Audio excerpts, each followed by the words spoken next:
the next game is against Irine Sukandar. And this was also at a St. Louis GM event. Let's see if it was the same one. 6-10, and this is 6-12. So this game was played 2 days after the Rosen game. So same tournament, 2 rounds later. And I did secret illegal preparation for her. I played a line that Yasser Seirawan used to play before you were born, and I got a good position out of it, and I ended up playing a good game.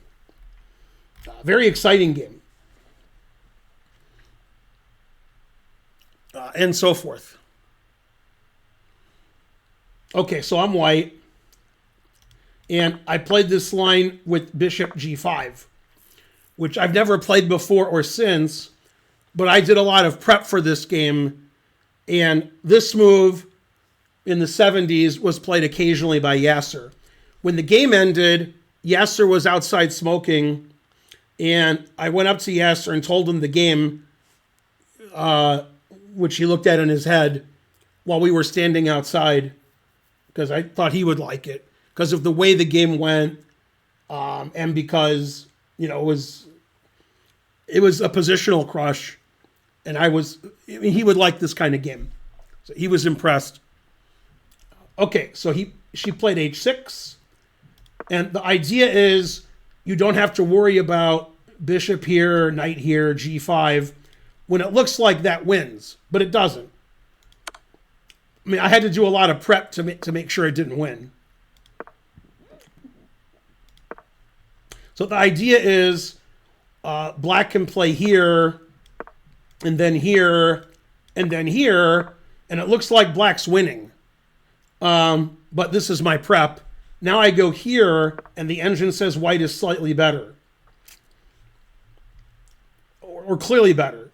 Because it doesn't work this way of playing for black.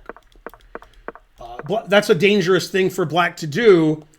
It could win right away, but I knew what the tricks were to make sure that it didn't win.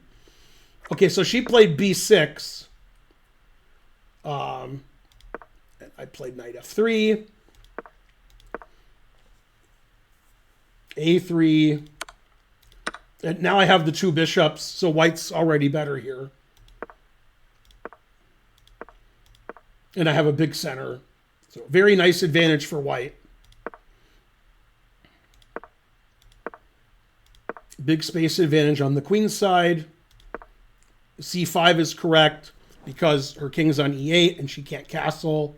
So bishop b5 is coming. And the engine already says that I'm winning.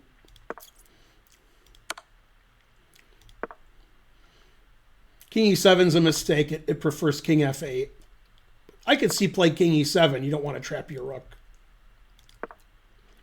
And you know, here I have 2 bishops and a space advantage, and her king's on e7. So the bishop on b7 is no good. So strategically, I'm winning. She traded everything.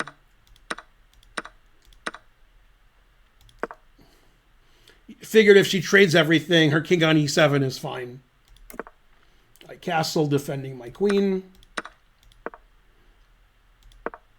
Always play bishop f1. Bishop f1 is clearly the best move, by the way, because my bishop's hanging here. And it just says I'm winning strategically.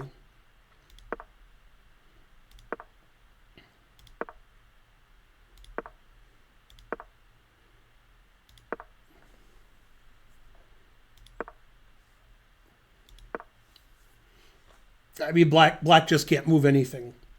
Truth hurts. So if it's my move, it's not my move.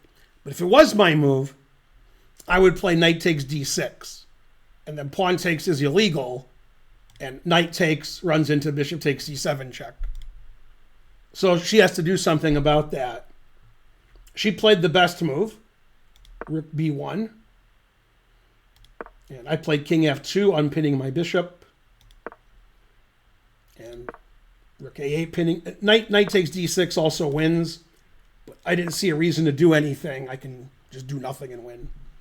Now I want to move my knight and play bishop a6.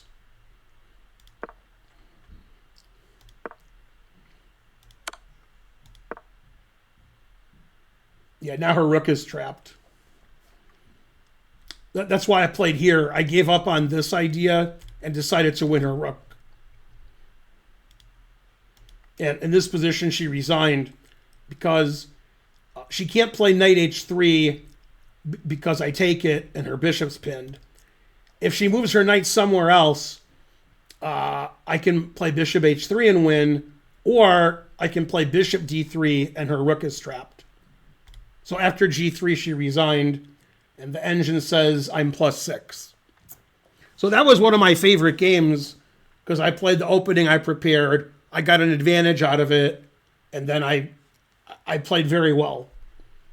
So I was pretty happy with that game. Let me have a look and see what the game review says. That interests me a little bit. Analysis, and then let's see, download, copy, paste. Review. I know I played in the 90s, but I wonder if I played in the high 90s.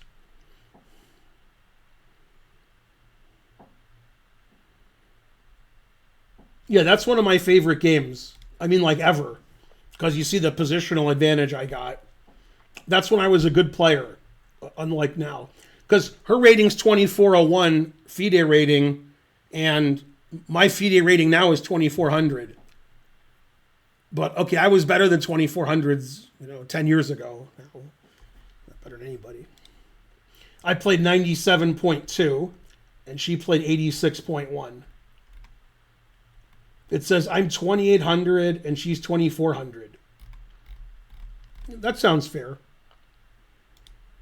Yeah, 97.2 is so good that Kramnik may have some questions for me.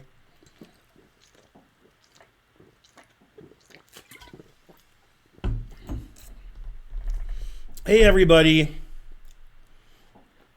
Where can you learn positional chess? By playing a lot and getting a good coach. Well, it was either 40 and 90, game 30, or it was game 90. I don't know. Those are the two time controls they used. I don't know which one they used. Doesn't say, so I'll never know because I don't know. That game was only 30 moves long. But I like the way I never won material. I just always had a crushing bind.